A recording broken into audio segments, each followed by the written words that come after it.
bilen öpsem elinden,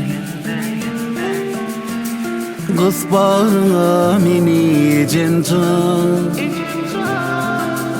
Tarifin dilimde, her alyan demimde, kanasın arkamı yiyeceğim can. İnidir yaşayışın ömrün gülbaşı, şatlığı kaygına yürek sırdışı. Sipiyar başımı mehrem elleri, derdimi dirmanı can ecem. İnay bilen öpsem elinden, kız bağrına meni yiyeceğim can.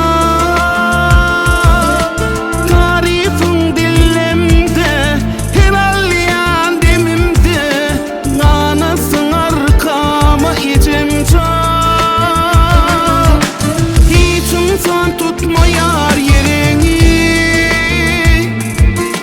her sevdim ovadın şirini. Dünyanın bedeği, yüreğimin gereği, barında ağlaya diyeceğim can. Kaygılı başımı koysam dibine, rahatlanyan bakıp nehrim yüzüne. Güye çağıyalı bakyan gözüne, sevmanınla yürüyen can ecem. İnay bilen öpsem elinden,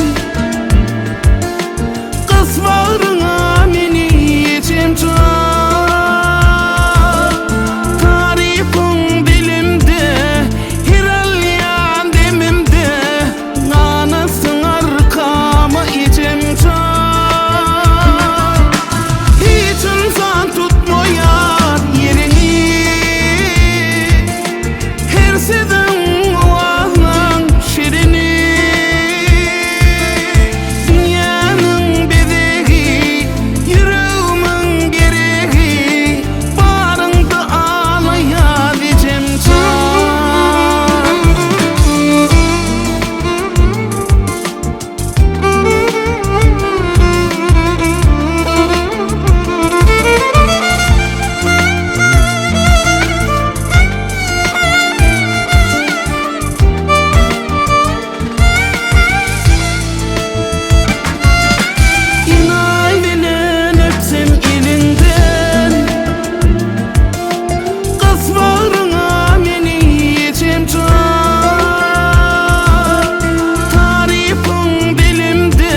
yiyeceğim can.